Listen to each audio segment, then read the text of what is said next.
সেদিন মনটা তেমন ভালো ছিল না। অদিতিকে একবার বলাতেই ও রাজি হয়ে গেল। চল, কোথায় যাবি বল। কোথায় যাব, কি করব, কিচ্ছু ঠিক ছিল না। শুধু এইটুকু জানি একটু ঘুরতে বেরোবো। অনেক দিন ওর সাথে দেখা হয়নি, তাই রেডি হয়ে বেরিয়ে পড়লাম। ওর জন্য অপেক্ষা করতে করতে দেখলাম ও এসে গেছে, টোটো নিয়ে হাজির। এবার বল কোথায় যাব। আগে স্টেশনে যাই, তারপর দেখা যাবে কোথায় যাওয়া যাচ্ছে। এদিকে তো চুপচাপ বাবা, আমাকে বাড়ি ফিরতে হবে। ফিরতে হবে, রাতে 10টার দিকে বাড়ি ফিরবো। আমরা কিন্তু স্টেশনে চলে এসেছি। ওই যে স্টেশন দেখা যাচ্ছে, চারিপাশে অনেক দোকানও বসেছে। এতদিন পর একসাথে বেরিয়ে ভীষণ ভালো লাগছে। তোর সাথে বেরিয়েছি আর চা খাবো না, তা কি হয় কখনো?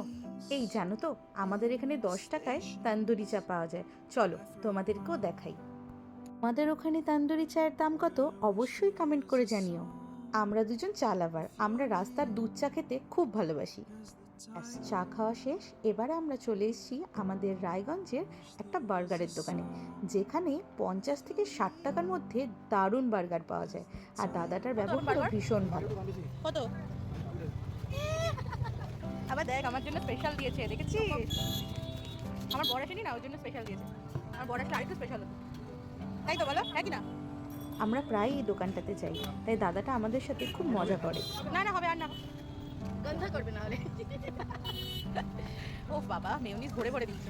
ওই যে কলকাতার লোকগুলো বলে না, চিকেন ঝরে ঝরে পড়ছে, এবার এখানে মেয়োনিজ ঝরে ঝরে পড়ছে।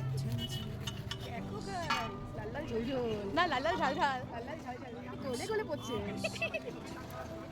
ভাই তুই শিখে গেছিস বাবা, এক জায়গাতে দিলেই হতো, ডবল দিতে হতো না।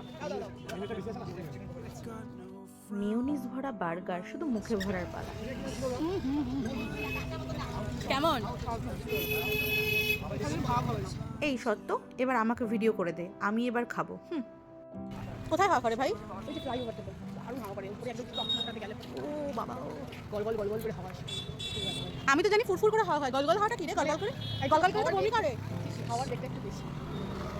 তোর বন্ধুরা দাঁড়িয়ে আছে, লাইট তোর বন্ধুরা দাঁড়িয়ে আছে আমাদের এখানে ফ্লাইওভার, 3 তলার ফ্লাইওভার। 3 তলার ফ্লাইওভার, 1 তলা 2 তলা 3 তলা, ভুল বললাম, 1 তলা 2 তলা 3 তলা। এখানে আমি অদিতিকে একটু ভিডিও করে দিতে বলছিলাম, ও শুধু ভিডিও না, সাথে ব্যাকগ্রাউন্ড মিউজিকও দিচ্ছিল, এক্ষুনি শুনতে পাবেন। এরকম বন্ধু লাখে একটা পাওয়া যায়। কি একা একা কি ভূতের মতো ঘুরবি নাকি? কি তুলবো ভাই? আর একটু ক্যান্ডিড কর। কেমন ভাই? ক্যান্ডিড করলে কিরকম করতে হয়? কিরকম পোজ? ধর ধর কেউ ক্যান্ডিড তুলবে, তখন কিরকম করতে হবে? কর কর না। এই কেমন কেমন ভাই? আরে ক্যান্ডিড ফটো তুলছি তো কর, এরকম এরকম যেমন করছিলিস। আর কি? ও আচ্ছা, আর আরে মাথায় আছে, এখন প্রচুর হাসি পাচ্ছি। আর এটাই তো ক্যান্ডিড। এমনি তো বেলে ক্যান্ডিড কথা বলতে বলতে। ও মাই গড, গায় কি হাওয়া দিচ্ছে রে, এদিকে আয়।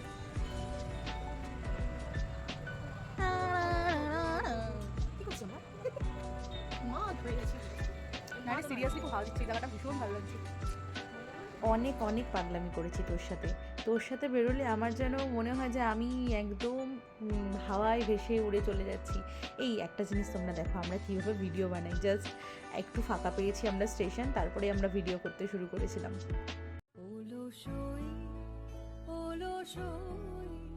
আমার ইচ্ছা করে তোদের মতন মনের কথা কই। এবার বাড়ি ফিরতে হবে, চলে গেলাম আইসক্রিমের দোকান। চকলেট আর ভ্যানিলা। কি খাবি? তুই কি খাবি সেটা বল, দেবে না। কি দিয়ে দিয়েছে ভাই? চকলেট দিও। এবার ভ্যানিলা দেবে না ভ্যানিলা দেবে বল। তুই ভ্যানিলা খাও। ভ্যানিলা। চা গরম পড়েছে, তাতে একটু আইসক্রিম না হলে হয় নাকি? সারাদিন পর বেরিয়ে বেশ ভালোই লাগলো, মনটাও ভালো হয়ে গেল। চকলেট সিরাপ দেওয়ার জন্য একটু বায়না করলাম। এটা দিয়ে খেতে ভ্যানিলা আইসক্রিমটা কিন্তু দারুণ লাগে। তোমাদের কেমন লাগে অবশ্যই কমেন্ট করে জানিও। আমাদের তো ঘোরা হয়ে গেল, তোমাদের আমাদেরকে কেমন লাগলো? সবাইকে টাটা।